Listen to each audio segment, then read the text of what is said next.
Hello everyone, and welcome to another remote sensing lecture video. And in this video, I want to wrap up our discussion on how we can go through selecting the best possible imagery for a given application.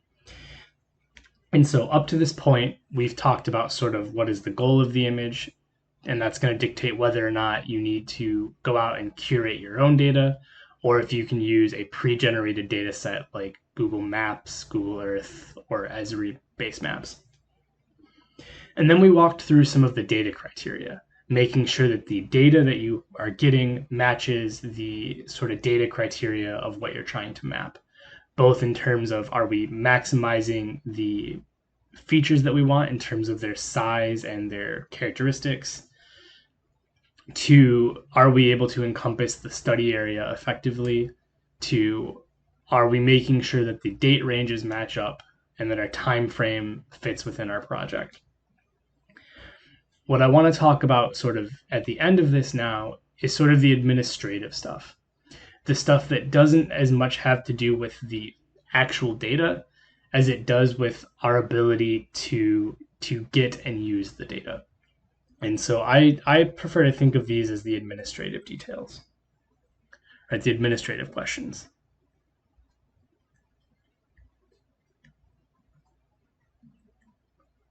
Right, the administrative questions.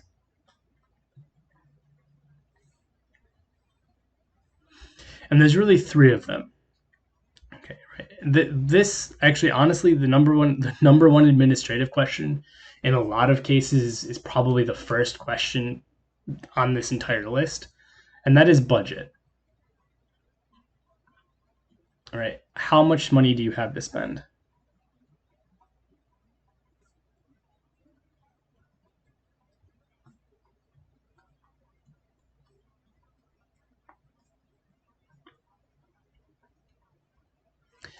Right.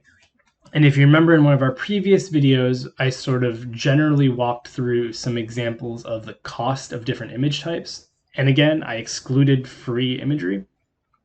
But if you're on a budget, right, that's going to really strongly dictate what you can do. Right? You may go through all of the other questions that we've talked about up to this point and have the perfect satellite sensor in mind. But then you do the crunch the numbers and you find out that it's 5 times over your budget. You're going to have to rectify that. Either you're going to have to ask for more money or use a different image. But again, right, budget, how much money you have, that can be a non-starter. And honestly, it's probably the first thing to consider before anything else is what can you actually afford. All right, 2 is accessibility.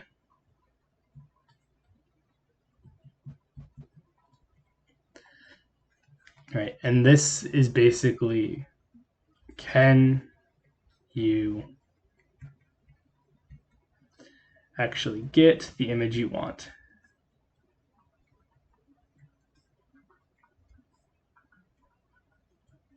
Right. And let me sort of give a fairly concrete example here.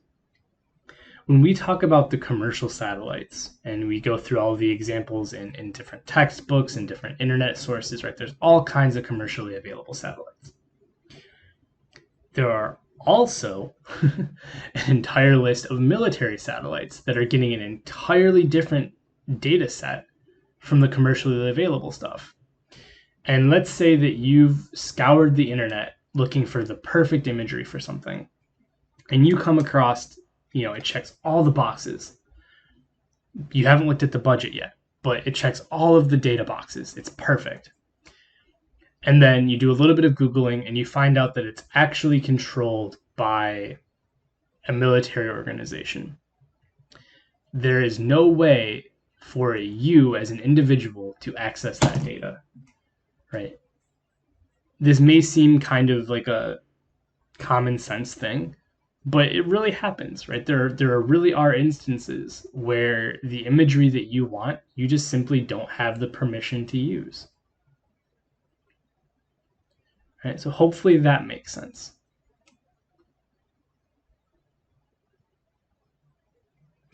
Another example of this would be maybe you can see the imagery, right? Maybe say for example, we go with the Google Earth image archive, right? If you were using it for visibility, right, that's right back to that first question of what is the purpose of the image, right? If you're simply trying to digitize something, right, then the Google Earth image archive is a fantastic wealth of information. But let's say that you wanted to actually access that data and use it in a classification, right? You needed to be able to get in there and manipulate the values and do all that kind of stuff, right? Suddenly you no longer have access, right? That accessibility is limited, right? That's actually probably a more relevant example, right? You can actually see the imagery, but you can't use it in the way that you need to, right? That's accessibility. And then 3 is licensing.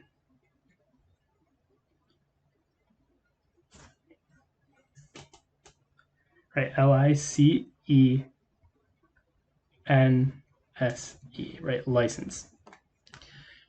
Now, this sort of ties into accessibility, but, licensing is, what permissions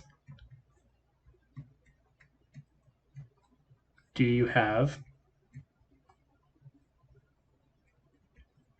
versus what permissions do you need?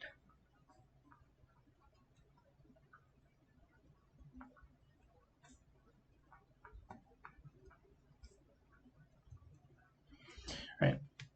So let's look at an example of this. Let's say that you paid $1,000 to purchase a commercial satellite image because you want to make a website and you want that image to be built in as part of a map that you're producing for this website. And before you actually purchase it, right, before you actually transfer over the money, you go through and you read the terms and conditions, right, the EULA, the end user license agreement. And somewhere in that EULA, it says that, purchasing this imagery gives you the ability to do X, Y, and Z, but you are prohibited from doing A, B, and C. And in there, in the A, B, and C things that you're prohibited from doing, one of them would be you are not allowed to share this imagery with other people. And this doesn't sound